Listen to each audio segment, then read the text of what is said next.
Hello. আচ্ছা, টুলসগুলোর ব্যাপারে আলাদা করে জানানোর তেমন কিছু নয়, আপনি সব টুলসের ব্যাপারে মোটামুটি জানেন। এটা হচ্ছে গিয়ে সিলেকশন টুল। এটা ওভারঅল সব কয়টা অবজেক্টকেই সিলেক্ট করতে পারবে। মানে আমি যদি এভাবে দেই তাহলে আমার আলাদা আলাদা সব কয়টা অবজেক্টকে সে সিলেক্ট করতেছে এই টুলসের মাধ্যমে। এবং এই এক একটা পয়েন্টকে যদি আমি সিলেক্ট করে বড় ছোট করতে যাই তাহলে আমাকে যেই টুলস ব্যবহার করতে হবে সেটা হলো direct selection tool. Direct selection tool দিয়ে আমি এক একটা পয়েন্টকে আলাদা আলাদাভাবে সিলেক্ট করতে পারবো। যেমন আমি এখন এই পয়েন্টটাকে সিলেক্ট করলাম, এখন যদি অ্যারো দিয়ে আমি ডান দিকে বা বাম দিকে দেই, মানে কিবোর্ডের অ্যারোটা দিয়ে, তখন সেটা বড় ছোট হচ্ছে। আবার যেটা যেদিক দিব সেটা সেভাবেই বড় ছোট হবে। এই টুলসের কাজ হচ্ছে এক একটা পয়েন্টকে সিলেক্ট করা, point to the point select করতে পারবে। ওকে, এই দুটা টুলসের কাজ মোটামুটি এটাই। এটা দিয়েও সব কয়টা অবজেক্ট সিলেক্ট করলে ডিলিট করা যায়। দেন হচ্ছে ম্যাজিক টুলের ইলাস্ট্রেটরে তেমন কোনো কাজ নেই, ল্যাসো টুলেরও ইলাস্ট্রেটরে তেমন কোনো কাজ নেই। পেন টুলের কাজ আপনি আগেই জানেন যে যে কোনো শেপ তৈরি করতে চাইলেই আমাকে এই পেন টুলেই ব্যবহার করতে হবে, এবং পেন টুলের শেপগুলোও আপনি কীভাবে দিতে হয় আপনি ভালো করেই জানেন। তো এটার ব্যাপারেও কিছু বলার নাই। আর মজার ব্যাপার হচ্ছে এখানে আপনি এই ডিরেক্ট সিলেকশন টুল দিয়ে পেন টুলের এক একটা পয়েন্টকে আলাদাভাবে পরে আবার চেঞ্জ করতে পারবেন। যেমন এই টুলটা আমি যদি ঘুরাই দিতে চাই এভাবে ঘুরাই দিতে পারবো। আবার এখান থেকে আমি টুলটা পয়েন্ট ক্লিক করে যদি ঘুরাই দিতে চাই ঘুরাই দিতে পারবো। আবার এখানে যে বাড়তি অংশ হয়ে গেছে এটাকে যদি ডিলিট করতে চাই সিলেক্ট করে আমি কিবোর্ডে ডিলিট অপশন দিয়ে ডিলিট করতে পারবো। জাস্ট এভাবে করে ডিলিট করতে পারবো, অ্যান্ড ওভারঅলও ডিলিট করতে পারবো। দেন হচ্ছে টুলস, টাইপ টুলের কাজ ভালো করে আপনি জানেন, এবং এখন আমি টাইপ টুল দিয়ে একটা লোগো তৈরি করে দেখাবো, 3D লোগো। ওকে, 3D লোগোর জন্য সাপোজ আমি লিখলাম এ অ্যান্ড এক্স।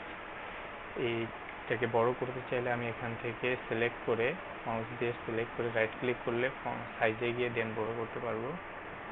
আরও যদি বড় করতে চাই তাহলে আমাকে ডিরেক্ট সিলেকশন টুল না, জাস্ট সিলেকশন টুল, যেটা সিলেকশন টুল দিয়ে এভাবে আমি টেনে বড় করতে পারবো। দেন এটাকে কালার করতে চাইলে আমাকে আউটলাইন করতে হবে ফার্স্ট। আউটলাইন করার জন্য এটা সিলেক্ট করে রেখে রাইট ক্লিক করে ক্রিয়েট আউটলাইন দিতে হবে।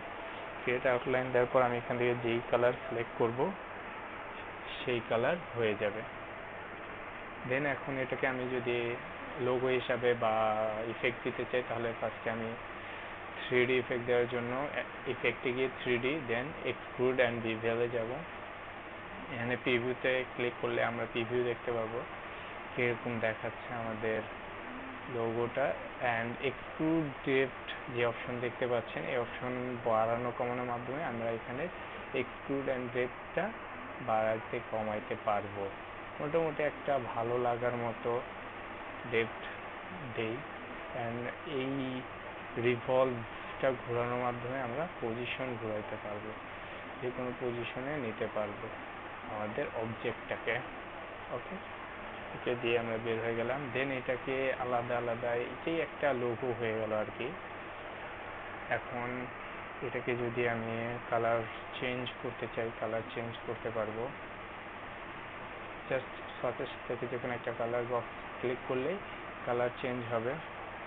দেন আমি এটাকে যদি জাস্ট একটা ইফেক্ট দিতে চাই, নর্মাল ইফেক্ট, দেন তাহলে সিলেক্ট করে আগেইন ইফেক্টে গিয়ে স্টাইলাইজ, দেন ড্রপ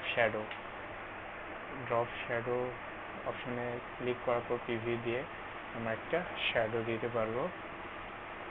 এটার ডেট যদি শ্যাডো কমাতে চাই তাহলে ওয়াই অফসেস এবং অফসেস বাড়ানো কমানোর মাধ্যমে দিতে পারি, মাল্টিপলে রাখা ভালো। দেন এটার এখন আমি যদি জাস্ট শ্যাডোটাকে আলাদা করতে চাই তাহলে এটা সিলেক্ট করে অবজেক্টে গিয়ে এক্সপান্ড অ্যাপিয়ারেন্স দিতে হবে। এক্সপান্ড অ্যাপিয়ারেন্স দেওয়ার পর রাইট ক্লিক করে আনগ্রুপ করতে হবে। জিনিসটা আনগ্রুপ করে আমি এখন জাস্ট শ্যাডোটাকে আনগ্রুপ করে ফেললাম এবং আলাদা করে দিতে পারলাম শ্যাডোটা। যদি এই শ্যাডোটা আমি জাস্ট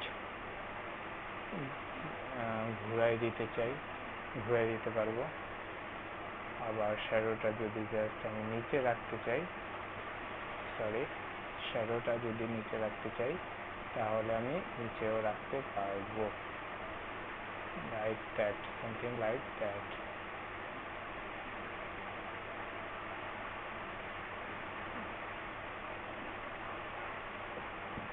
আর যদি আমি শ্যাডোটা পিছনে ফেলতে চাই তাহলে শ্যাডোটা পিছনেও ফেলা যাবে, সিম্পল লাইক দ্যাট। শ্যাডোটা না দিয়ে রাখলেও বেটার লাগে জিনিসটা। এইভাবে একটা ANX কোম্পানি লোগো। দেন এটাকে যদি আরও কিছু করা যায় তাহলে করা যেতে পারে। এখান থেকে এক্সপান্ড করা হয়ে গেছে, এখন জাস্ট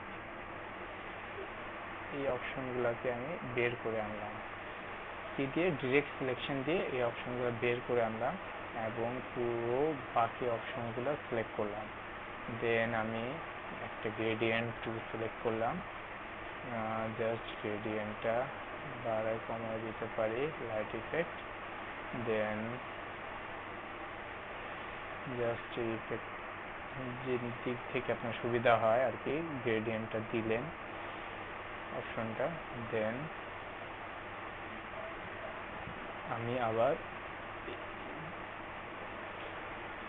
এদেরকে যথাস্থানে রেখে দিব।